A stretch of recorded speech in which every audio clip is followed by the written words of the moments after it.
What up, everybody? I'm your host, JP, and this is my co-host, Josh. Hey, everyone. And we got an explosive episode for you guys today. Welcome back to another episode of the FilmBros podcast.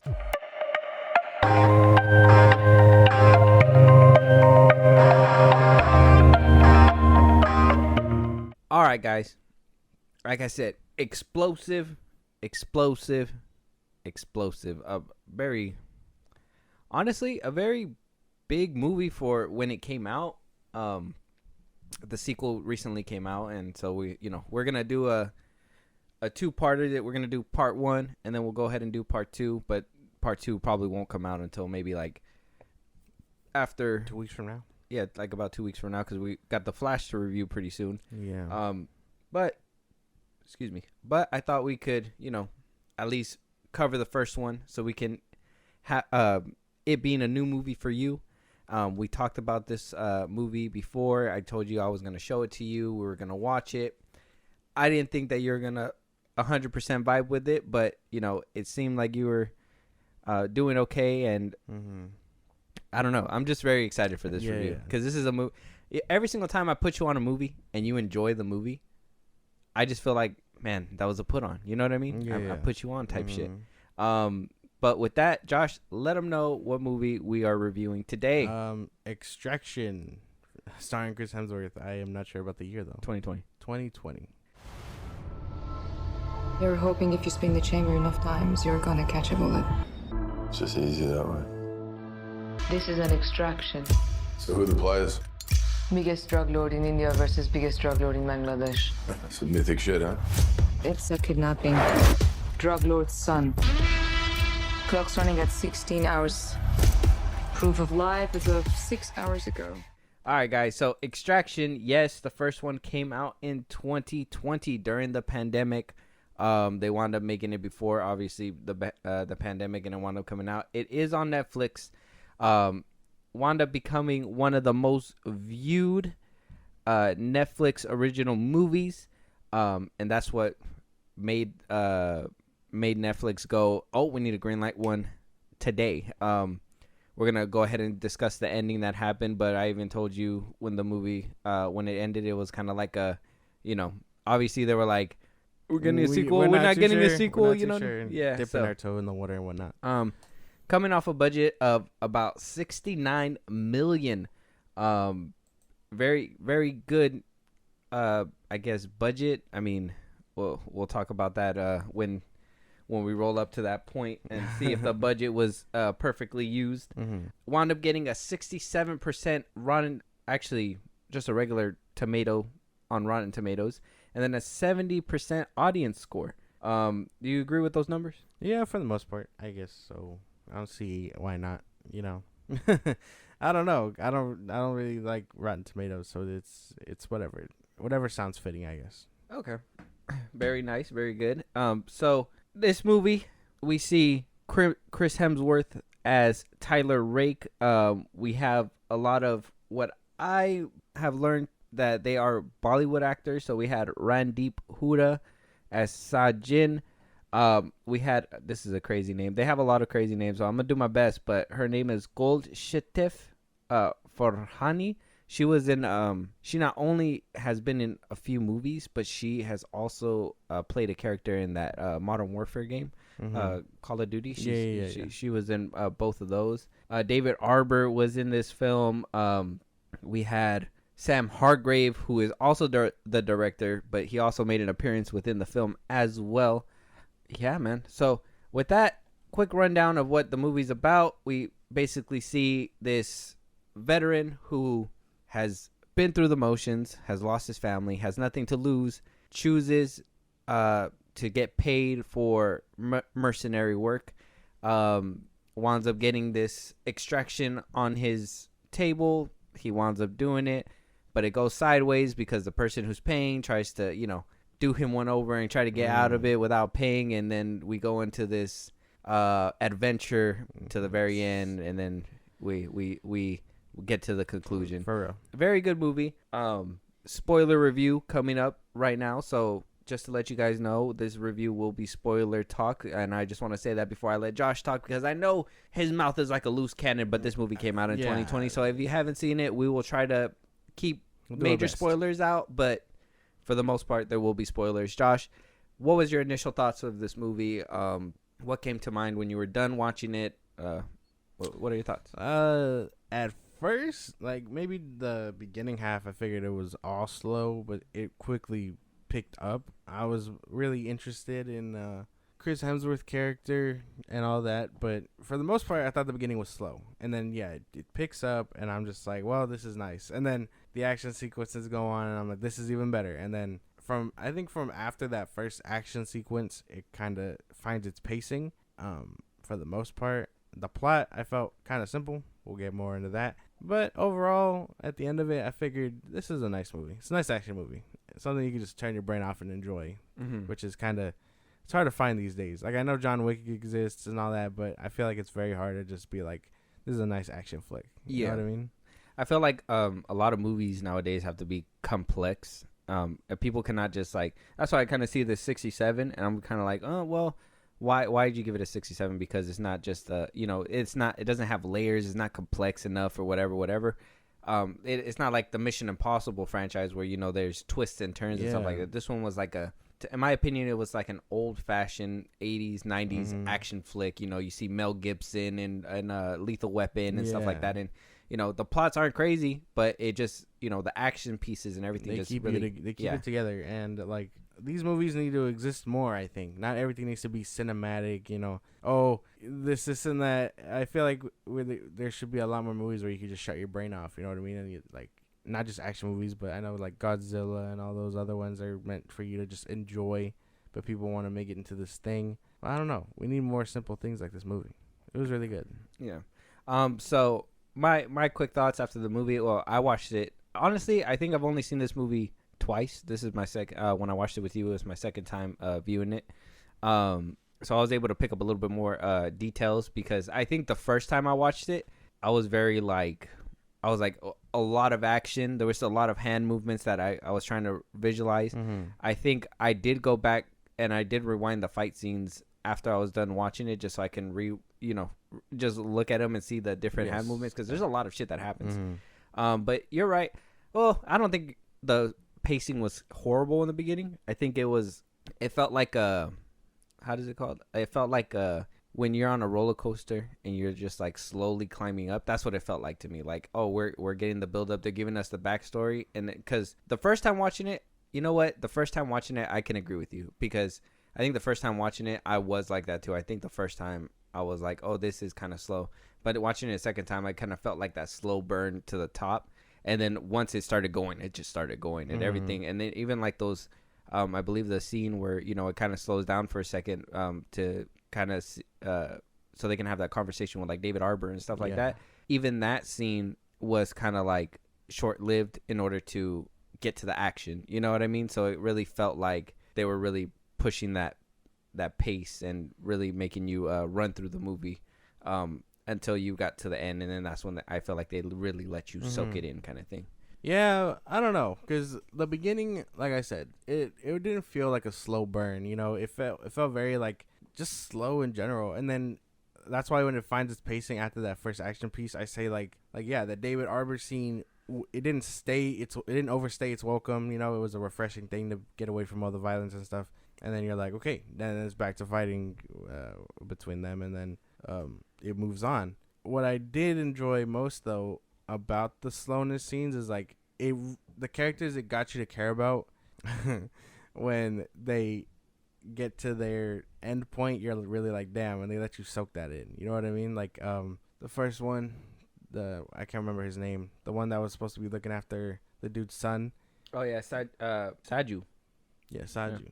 Yeah, when he bites the dust, you're really like, damn, you know what I mean? He was just trying to, especially after that scene where he was talking to his family and stuff. It really made you feel for it, and not even in like a rushed way. It felt right that we got to see his conclusion and stuff correctly. Yeah, because they totally could have fast paced that and been like to the next action.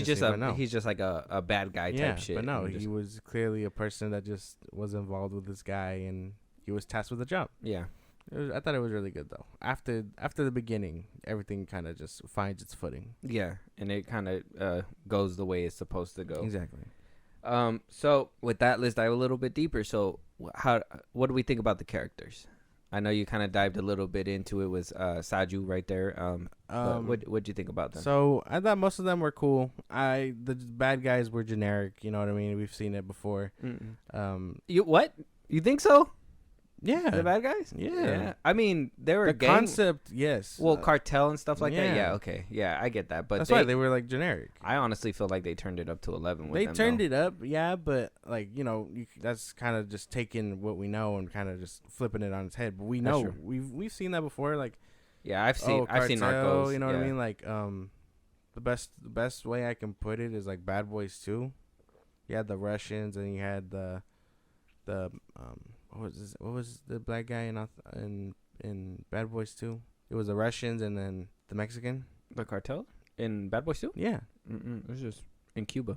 Oh, the Cuban and the Russians. Well, yeah, the Russian was Yeah. ahead of Cuba, but he Mhm. only went to Cuba because he was running away from the police, amnesty state and whatnot. Well, yeah, but like you have those things, and you're just like, okay, generic bad guys, and I kind of it's very similar things. I really did like the city they chose. I would have never expected India to be that kind of place, Yeah, me too. but I really liked that they kind of dove there because they totally could have done it in America and overplay it. They could have taken it to Cuba or whatever, but they chose India, which is really nice. You get to we've seen it in Rio, so. Very nice change of pace to see it somewhere else. Yeah. See the inner workings of their cities and stuff, and that and people can be bought. So you kind of interesting in that way. I liked Chris Hemsworth's character. What was his name? Tyler Rake. Tyler. I liked him as Tyler. He did really good. The one thing I did have a problem with though was never mind. I'll dive into that later. But he was good for the most part. The little boy, although I do think he was kind of annoying, also kind of cool. He did his thing. I think my favorite person to stick out was Saju and David Arbor's character. I really like David Arbor's character. Yeah. I like that. He was just trying to. I know we've seen it before. Again, this is like action movie 101. The dude's closest friend kind of betrays him for money, so we get that. But I like that sense of even his little action piece I kind of enjoyed. You know what I mean? Like, he's a bigger dude. He'd kind of have the upper hand on Chris Hemsworth. You know what I mean? Him being bigger, and then Chris Hemsworth kind of bodies him because he's fast. Mm-hmm. But for the most part, I enjoyed what his character was for that little piece. Everyone else kind of did their thing. No real big complaints there. Yeah, I think everybody's character was played to a T. I know you said the bad guys was kind of generic, but I think even then I'm gonna use Rosenbaum's word, but the gravitas that that homeboy had, the cartel leader or whatever, like where it was just more like respect and everything. I really like that aspect of it. Like he just kind of smacked his teeth and people kind of moved. You know what I mean? And I get it. Yeah, it's cartel stuff, generic stuff. But at the end of the day, I feel like also the layer of having it, and this is probably gonna deal with like a little bit of the world building aspect that they brought into it, but having that setting in India was really nice to see because a lot we see it already in Mexico, and everybody already knows like Mexico is kind of like a poor country, or a little bit there. Yeah. But India is a poorer country, you know what I mean? So like a lot of shit goes down out there too. You even hear like people just pickpocketing people. Like if you're a tourist over there, like you got to be checking your pockets all the time because a lot of people pickpocket, do all that kind of stuff.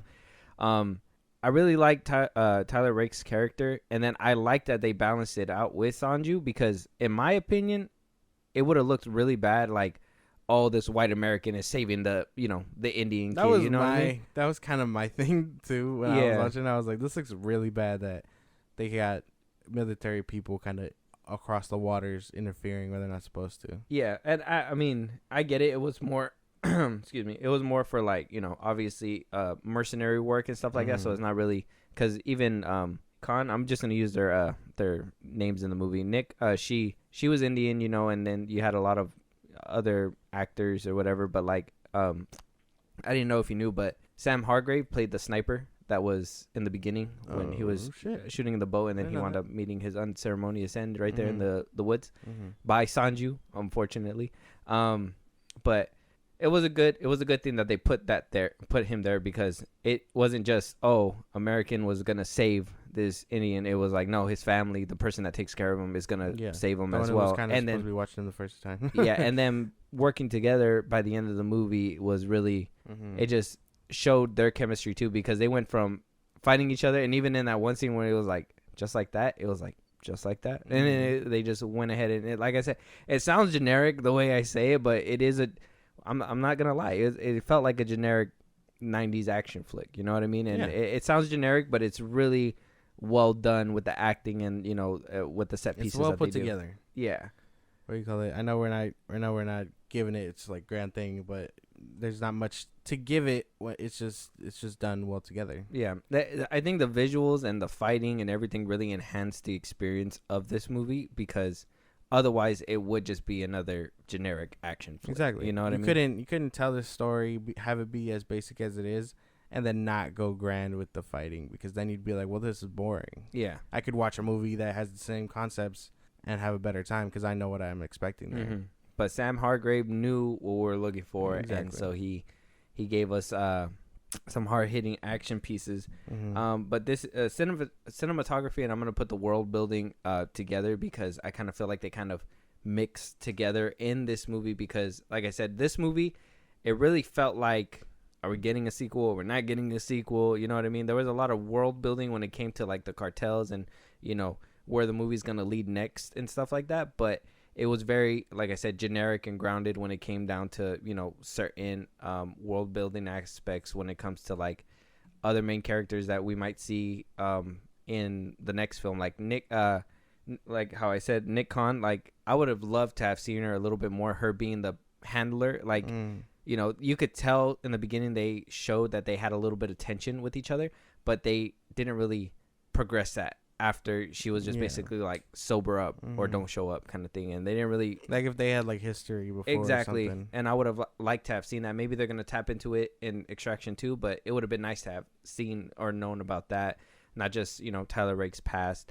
And cinematography wise, the only reason why I say I want to bundle it up, because it wasn't really too crazy, like, because of the whole setting that they were in, the whole in that Indian village or whatever. Like it was very devoid of color, if that makes sense. It was the palette was more sandstormy and stuff like that, besides the jungle scene and stuff and the boat scene that was there before. The camera work, though, when it came to the camera work, that shit was nuts. And we talked about it in a little. I dived into it a little bit in the podcast we just recorded. But like the camera work coming from a director who knows the angles, the stunts and stuff like that, the way that he was able to maneuver and piece it together. And there was this 12-minute one-shot fight scene that you were like, how did he do that? How did he get the thing in there? And obviously he cheated. We know that he cheated. He had to, a few times,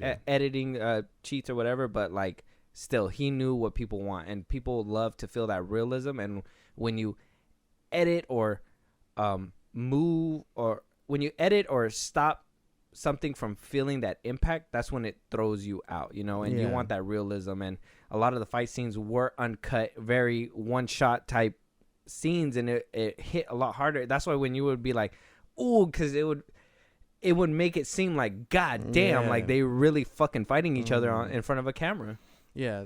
As far as like the cinematography goes, that would be the downside of filming in a dark place like India. You know what I mean? Because if you go to Japan or if you go somewhere else, it's lit up. While in here, in movies like this, they'll give you that very weird tint of color. You know what I mean? Like I don't know if it was that tint that Black Adam had in the earlier commercials, and then they did away with it. Yeah, that's right. Like I don't know if you've seen Breaking Bad or clips of it at least, but they make Mexico look like piss with that little yellow tint they got going on. I'm not a fan of that, but they do that to make it look dirty or whatever, which is, I guess is fair. Kind of fucked up, but fair. Yeah, I see it as kind of fucked up, because I'm just like, hey, you guys can, I'm not saying to make it look musty, but lighten it up. I mean, I'm sure they get sunshine there, you know? Yes, but as far as that goes, I can understand what you're saying. Because some of it can be very dark, you know, and they do their best to light it, but it's a dark city. So you gotta work with what you got. And then, yeah, the camera work had me shook. I was like, damn. Because some of these angles were really fucking good. And the fact that they, even in some scenes, like when someone was getting hit and they follow through with the camera, it does make you feel like, damn, like he beat his ass, like, for real. And like there's that whole big scene where he is following him, you know, and I know we got a glimpse of it in that little behind the scenes, but using an ATV to fucking follow behind a moving car is like genius level shit. Like fuck putting the expensive equipment, you know, in danger. I'm gonna get this fucking shot, you know. And then he got it, and then the car scene, I was really just like, damn, how do you fucking do that? He does it all quick with a little body vest to hold up the camera, which is fucking heavy. I'd imagine it's fucking heavy. Yeah. But yeah, the camera work had me shook. A lot of it was more like, damn. I was really curious on how they do that because you know me, I like the behind the scenes stuff. Well, Corridor Crew actually broke down that 12-minute fight scene. Oh, for real? I gotta check it out. Yeah, I'll we'll watch it after this probably, but very very nice fight camera work for the fight scenes. But that's gonna lead to the fight scenes. How were they for you? Were they different? Were they a refreshing take on it? Did you see something that, you know, they've done a million times and they just reused it again? Like what was your take on the fight scenes in this one? They were different in a good way. Like, I don't know what it is. I feel like a lot of it is very much real. It's realism, but at the same time you got to understand that these dudes, they're just dudes. They're meant to be just people. There's no enhancements. It's not Captain America type shit. Like, they are meant to be bloody and get tired and stuff. And that's fatigue, all that. And this is what I've said before, and I think I've told you. This is my personal problem with the John Wick movies. Like, we know he gets tired and stuff, but you can't tell me he's taking clips to the chest, straight bullets to the chest, his little bulletproof suit or whatever, and he's not getting like hurt or tired or nothing. You know what I mean? It takes about 30 minutes into the movie, 5 fight scenes later for him to actually be like tired and limping and stuff. You know what I mean? With the first one, he does fine, but throughout them, it gets a little bit more, you know, high tech and stuff. Well, with this one, I kind of like that he does get tired. While it isn't consistent, I know they show that he's tired, so I can live with that. You know what I mean? Like, I think during the fight scenes, he kind of you could tell like he gets winded and stuff like that. Yeah, but he's still fighting. Yeah, and like for most of the time, if it's very like, yeah, he's tired, but he's staying up and doing what he got to do. Even Sanji's last moments, like, he was getting lit up, but he was still up and fighting. You know, but you can tell he was close to death. And then, you know, he dies. Spoiler alert. But as far as the action scenes go, I'm really a big fan of the close-up fighting, because, you know what I mean? I feel like it's really bad to say, like, spoiler alert after you give the spoiler. Yeah, whatever. Maybe you should spoiler alert and then give well, I mean, I've kind of been hinting that, you know, he kind of dies, so it is what it is. Okay. But, like, those were one of the big things. And as far as, like, actual hand-to-hand combat goes, I feel like if you could throw in that flair of doing something cool with a gun or whatever, or a knife, something, like, it really shows, you know, what people are doing. Because I'm sure that, because there's this dope fucking scene, I can't just not talk about it, but that scene with the gun where he grabs the mag from his, like, vest, you just hear the click and he pops the two dudes. That scene was fucking sick. Yeah, the gun work with the hand-to-hand combat mixture was crazy. The whole you know, it was nice too. It was a refreshing take to, like, not see them go down because of just one wound. Yeah. Like, he had to stab them repeatedly for them to die. You know what I mean? And usually when adrenaline is pumping and stuff like that, it makes it harder to fall. It makes it harder to fall. So a lot of them, even though they're hurt, they'll still push on because they don't feel it in the moment. They'll feel it after the fight or whatever. They'll be like, oh shit. So it was really cool to see that, like, he was actually struggling to kill every single one. It didn't just take one bullet and they fell to the floor. You know what I mean? Like how John Wick does, where it's just like headshot. It was more like, oh shit, like, oh, he hit him in the vest. They're still standing up. They're knocked back because of the vest, but they're still standing. The same scene that you're talking about where he changes the clips, they were wearing masks. So he was trying to shoot at the face, but all you would hear is bing, bing, bing, boom, boom, and he'll hit him in the chest. He had to hit him right in the neck for them to die. For it to work. The I know we talked about that car scene already, but like the realism of the bumps and like the cars flipping and them actually being in danger and driving through the city, those stakes were real high for me. I the second time around, not really, because I know what happens, but the first time around, like when I was watching it, I was on the edge of my seat. Oh yeah, it had me at the edge of the my fight toes. scenes, rewatching them all the time. I feel like the fight scenes, you're able to like pick up little things that you were able to do. The car scene is kind of straightforward for me. So, but even like the first fight too, when they were in the room and he was about to save the kid, and you were like, oh, he's about to clear out this whole room, right? When he like those scenes where like they back up quick with the camera, like when he kicked him through that hole and he hit his head and hit his back on the floor, like that scene was cool because like you just kind of see the camera pull out and him push him towards the camera and the brick wall stopping him. The whole I thought it was a funny little thing when Tyler Rake had to kill the dude with a rake, and he just and like pushed him in there. The fight scenes were cool, but I think they kind of hit a dip, and we're watching it, I can tell a lot more. It hit a dip when like the explosions would happen. You know what I mean? Like you could tell where the budget went. Oh, yeah. If that makes sense. So like a lot of the cleaning up VFX for like the hand-to-hand combats, the car scene, I'm sure that took a lot of time. So when it came to the explosions and stuff like that, it wasn't like Michael Bay explosions, and that's kind of like the realism that I come to look for when it comes to explosions. So the fact that the CG couldn't hold up with that, I feel like that was kind of a bummer with the fight scenes. Oh yeah, Netflix. I didn't know. That's because even that was my thing. I was like, oh man, that looked funny. Every time a car exploded or something, you're just like, the way the budget is it. You can see the budget dwindling at each explosion. Like boom, $1,000 right there. There you go, just to make that little car. Why don't they give these directors real TNT anymore? Oh, yeah. Just fucking, because then that's how people die. You lose a bad guy for real. But like a lot of the action scenes were very good, very refreshing stuff. Because even like that room scene, seeing him like leg sweep the dude, there was some funny moments. Watching Chris Hemsworth's character like leg sweep that guy was funny as shit. Yeah, I was not expecting that. Just imagine you're in the middle of a fight and you get leg swept and you're just like, you see the other dude taking like punches. I would have just laid on the floor. I'd have been like, I would have been like, yeah, no, this is it. The leg sweep really took me out. Fuck. I don't want to. I can't do crime anymore. Not like this. You tore an ACL or something. Or that other scene where they're fighting in that little warehouse and like he's fighting the soldier dudes and he picks up the guy, swings him, uses the dude's legs as like a battering ram and snaps the dude's neck. It sounds ridiculous, but that's the kind of ridiculousness you want in an action movie. That scene was fucking cool. That shit was so funny fight too. Scenes alone, 1 to 5 stars. What would you give the fight scenes alone? The fight scenes alone, I give them like a 4. A 4? I can't give them a full 5. I'll give them like a 4. No, you think there's room for improvement? Of course. There's always room for improvement in action scenes and stuff.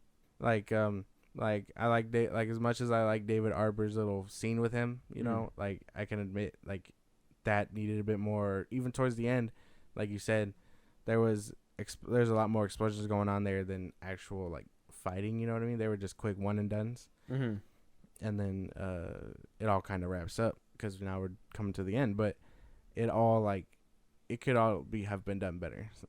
But if I had to rate one scene higher than the rest, I think that car scene is what pushes it up to that 4. Yeah, I'd say I give it a 4 too, but only not really because of the reasons you gave. Because I mean, that's your opinion, and I respect it, even though I may disagree, and I really don't have a rebuttal for it. But I just think I give it a 4, not because of those reasons, but because of the whole back in CGI.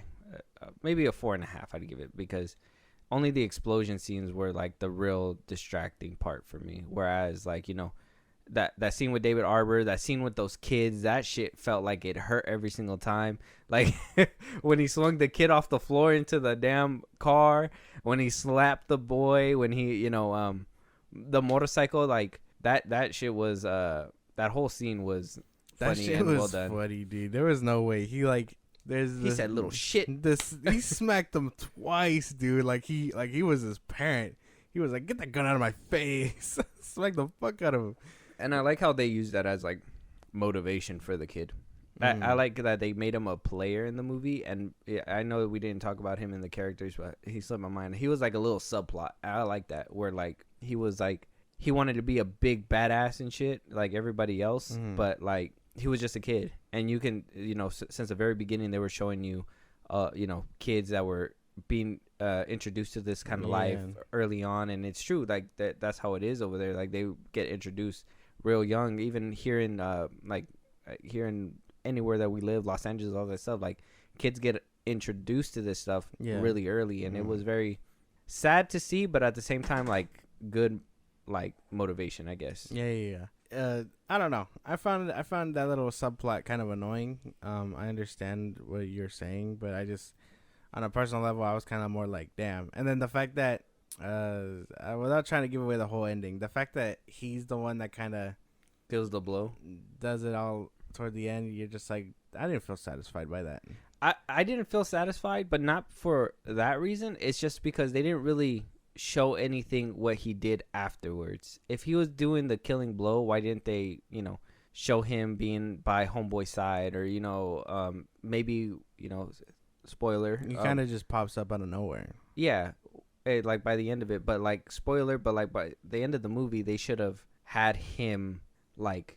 We see what happened to the original cartel dude, so they should have had him take his place type thing. You know what I mean? Or something, like build him up. If they were going to make him like that subplot, make him that prominent thing for maybe the next movie, or, maybe it was going to be, a quick gag in the beginning of the second movie where he's just going to take him out real quick or something like that. You know what I mean? Like they could have done it better if they would have finished. I feel like they blue balled me with that subplot. Yeah, I don't know. It's a little weird. I was just not vibing with his whole character or nothing like that. Yeah. No, the whole subplot could have been done away, and I would have been fine. Even though the action scene delivers comedy and it's funny to me, I think it would have been better off. It was just like maybe if they were just random kids trying to rob him or something. It still could have been done properly. Something like that. But I just wasn't vibing with that whole teenager dude. Okay. I'd say that's a con of the movie, but one of my cons of the movie, and I think that this is the reason why it really put me off to like seeing it again. So trigger warning, but is the involvement of the children as well. I didn't like how they were just murdering them in the movie. I think that was one thing that really just like it was hard to watch. You know what I mean? Like when they threw that. Tough. When they threw that one kid off the roof, when Homeboy was getting abducted and they shot the friend in the face really quick. That shit was tough. I get the balls to do that, but like it's extreme. It makes it hard for a rewatch, if that makes sense. You know what I mean? And I think you would never expect it because it rarely happens. But for them to even make it that hyper realistic, you're just like, damn, bro, you didn't have to do all that. Yeah, like I get it happens and it does happen, but like it was just too much to go see. That far is extreme. Yeah, because even like I totally forgot that happened. The cop one of the cops that's on the drug dealer's payroll like shoots the kid's friend in the face. He was like, "You're gonna live a long life." Point blank, bro, and then that's it. I was just like, "Oh shit!" Like I would have never expected that. But yeah, and then the fact that he fucking later on they throw that one kid just overboard. You're just like, what the fuck? You never would have expected that. I think it also kind of contrasts Chris Hemsworth's character in a way because he'll do everything he can to stop kids from attacking him in a self-defense manner, but he won't kill them. You know what I mean? While anyone else probably would have put a slug in them regardless. Yeah. Like the one that had him dead to rights but couldn't load the gun up in that one room scene. Yeah. Like someone else would have done him in. That who knows if that sniper. Imagine Chris Hemsworth just snaps his fucking neck. Like he just walks up to him, go to sleep. No. But like, who knows if like they rid it somewhere different where like the sniper takes out that kid or something like that. It's different stuff. Yeah, I think that was just one thing for me. And then another thing I would say is the hyper realistic deaths. That was another thing too. Like when David Arbor was dying and they just kind of sat the camera on him as he slowly just inhaled his last breath and stuff like that. Like, I think for me, that was another thing that kind of kept me away from the movie. Because, like, I don't mind seeing it. It's just, usually they cut away.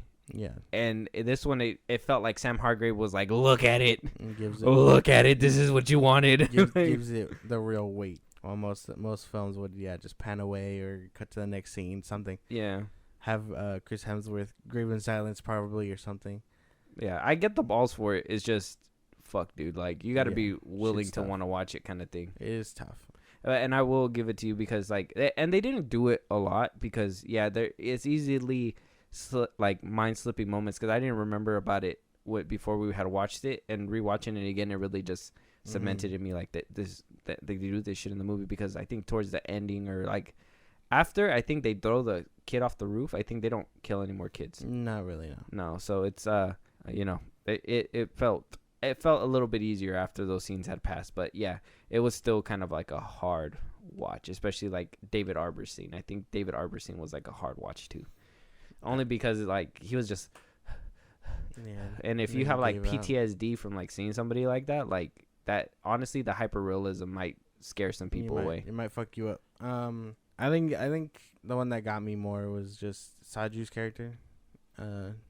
He like not because of everything going on with him and his little subplot, but like he was giving it his all toward the end, and then he he dies, he collapses, and you're just like fuck, you know, like I was expecting him to win, but you know, yeah, the way that some of the bodies just fall sometimes, like how that light just and then they die, I'm just like damn. And yeah, his character, they let you soak it in, but you just see his body just like flop, fucking collapse. Yeah. Good stuff. Hyperrealism in this movie is crazy. Stuff. Yeah, very good. But any more cons for this movie that you can think of?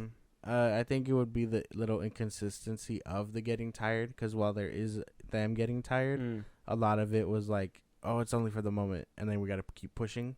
There was a lot of scenes where he was panting and he was doing all that, but when the movie needed him to move and be fast, he was moving and be fast. Like they totally forgot halfway through his arm's broken or his arm's fucked up. Like I think Chris Arbor. Oh yeah, after the first fight. Yeah, Chris Arbor manipulates it that one time by punching it or whatever, and then you know after that we never see him in a sling again, and he's able to move it fine and all this and that. You know, like it would have been different if he was reluctant to use it, but every time the gun he used to the shoulder he used to like hold the gun from jerking itself was the one that was injured. So like so now you're just like you're fucking disgusting, you know. But what you call it? But basically you're like he's just fucking hurting himself doing that. Yeah, but they don't really show that at all. And same thing with Sanju too, because after that first fight, like they showed how beat up and bloody he was, and like how hurt he was, and how like bad he was suffering. And by the next morning, he was already like halfway healed. He was already like, oh yeah, I'm ready to go and do what I gotta do and shit like that. Even though they did give us that touchy moment with him on the phone with his kids and stuff like that. Yeah, that shit was sad too. Yeah, that it was sad to watch. But yeah, I would say that is a kind of an inconsistency with that movie as well. But you know, before we give it our rating and what we think the movie should be scored at. Yeah. Now, I know Netflix is dipping into, you know, putting movies out there in theaters and stuff like that. Like they wanted to. I think they wanted to put Extraction 2 within the theaters, but wound up saying, nah, we'll keep it on Netflix only. Do you think that's because of the hyperrealism in the movie? Do you think like general audiences would not be able to handle this within a theater? Like they would have just like tossed this movie to the side as it's too much, whereas streaming, you know, you have a little bit more leeway, you're able to do a little bit more. You know, if it's not for you, they're not going to click on it, you know what I mean? Whereas a movie, if you broadcast it to the general audiences, you're saying that we're hitting all four cylinders and it's a movie for you, you know? So do you think like it would have made it in theaters, and do you think it would have been received well? And do you think that that's like a pro and con to like streaming? It wouldn't have been received well if it was in theaters. So this movie is not a theater movie. It isn't. If they took out all the stuff and painting India as like this big underground cartel thing, I'm sure maybe it would have survived. But the fact that it's based in India and, you know, people will be like, oh, this is not like, you know, whatever, you know, the politics surrounding it. This movie wouldn't survive that, I don't think. Especially doing what they do to those kids and stuff. You're just like, damn, it paints them in a really bad light. And I'm sure, you know, boom, you lost India as a place to show your movie, and then other places associated and whatnot. Okay. So I don't think it would have made it into the movies like that. And then, you know, you don't have to see it, but at the same time, if it's in a movie theater, you're kind of like, yes, it has all this stuff, you know. It could have benefited from a bigger budget for sure. Like, it would have been fucking sick, but not worth the trouble. Yeah, I could see that point of view.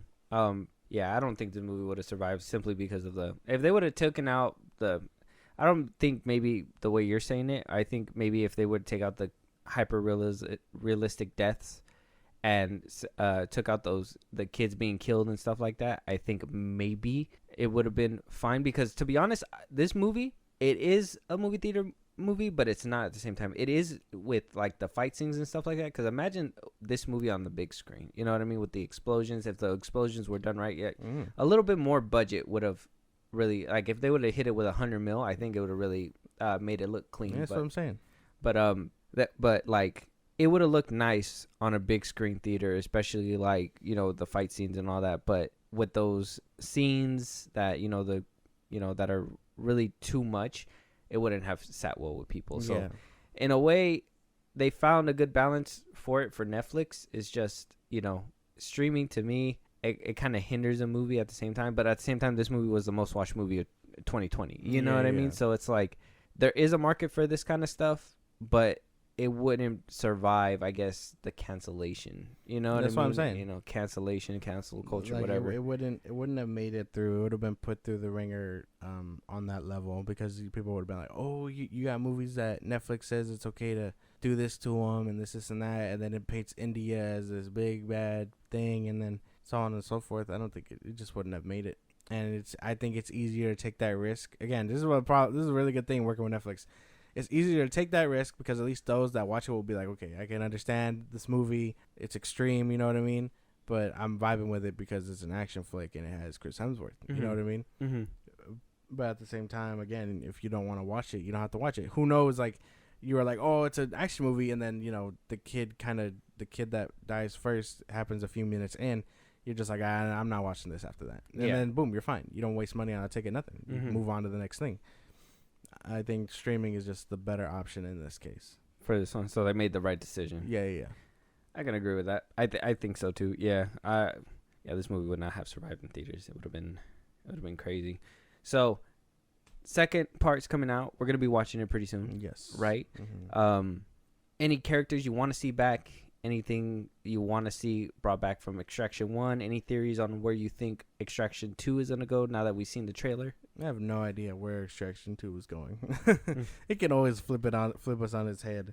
I don't know if this is a continuation from the first one or if it's a prequel to the first one. I think it's going to be a continuation. Yeah? Yeah. Shit. Well, then never mind. Because if it was a prequel, I would have wanted to see him work in full effect with his team before they die. Oh, with that team? Yeah. Like, that would be my thing. I would have wanted to see that. Yeah, because that team just kind of ate shit in the beginning of the movie. Like, you got done in by one dude. Like, come on now.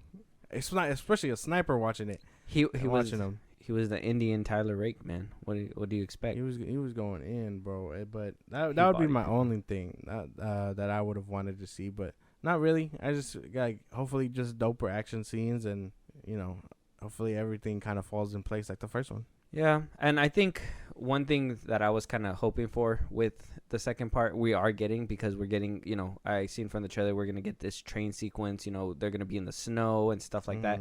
And that was one thing of mine, that we were stuck in this one location that had a shitty filter, and, you know, they didn't really have good cinematography and stuff. So I really wanted somewhere a little bit more with color, a different atmosphere, you know what I mean? So it's good that we're gonna take that route and actually be in the snow. For sure. I want a little bit more context, like, and here's my thing, and this is the reason why, like, I didn't like how they pussyfooted that ending, because it was kind of like, oh, he died, or maybe he did, if we don't get money for a sequel, you know what I mean? Like, because, like, I felt like they wrapped it up beautifully, because that arc with Tyler Rake, where he couldn't remember his kid because of the fact that he was overseas, you know, fighting for the country. Like, he didn't remember his child, and then right before he was gonna die, he had that beautiful memory, and he left happy because he was able to finally remember his kid. It still tears me up, because that shit is actually a sad thing for me to watch. But I would have liked it if, you know, he didn't come back, because it was kind of like a beautiful ending kind of thing. Mm. So if they are bringing him back, I would want them to have a little bit more story to tell when it comes to that. You know what I mean? Why doesn't he remember his son, even though he, you know, he's seen him a few times? Like, I get it. Like, oh, my memory doesn't work because, you know, all I remember is war and stuff, and I wasn't home when he passed away. But, like, add a little bit more emotion to that, because, I mean, what emotional heartstring are they going to pull in this one? You know what I mean? We already basically know his troubles. Yeah. I guess like that makes sense. There needs to be a little bit more weight, but who knows if that happens, or they pull in the string of the chick and him, you know? So who knows? But I see what you mean. Add a little bit more heart to it, because now it feels like it's just gonna be like the John Wick movies where he kind of lost his motivation. Now he's just in Killing the shit. people. He's just in the shit. Mm-hmm.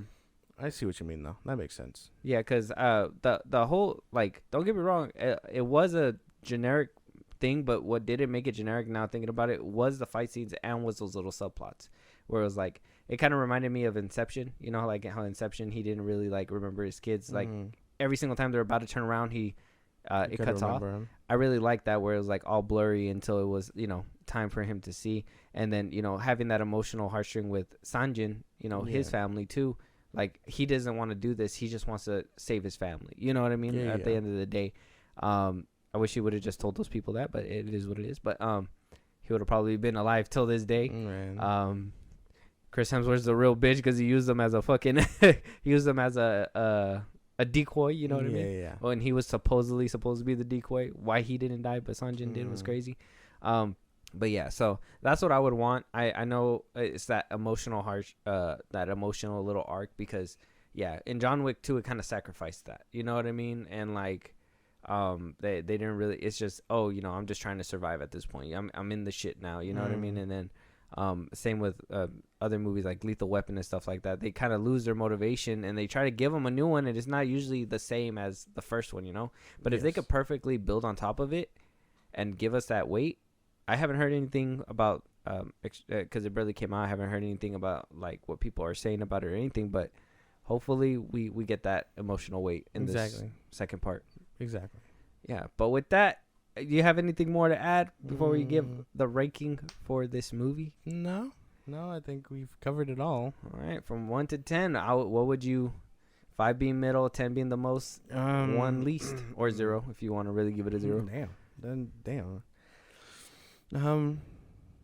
All things considered, action sequences and all the actors kind of do their thing. All the negatives that I personally found in the movie, it is a decent watch. It's a generic action movie flick that you can just turn on, have a good time for a good moment before, you know, it ends. I would give it, just because, give it like a 7.5. Okay. All right. I see that. Very good. So because of personal flaws and stuff like that, I get you. I would have to give it like an 8, a solid 8.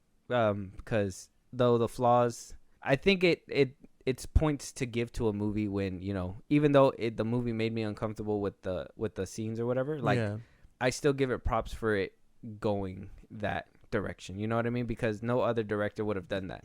You know, you always see somebody like, that's a crazy motherfucker, but you're just like, he's the only one who would ever do this. So that's a crazy motherfucker. Like Tom Cruise, you know what I mean? So like, I give it props for that, and I give it that little extra nudge. The reason why I can't give it a full 10, because it was generic, and then on top of that, the whole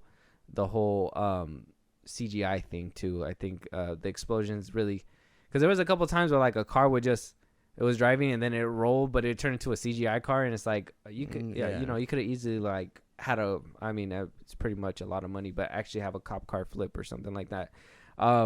And yeah, even though the plot was generic, at least they try to spice it up with, like, you know, the little emotional subplot, and, you know, that subplot with the kid, whether you liked it or not. I mean, I still felt blue-balled by the ending with it, but I mean, they still give you that, the emotional weight with Sanjin's family, or Sanju,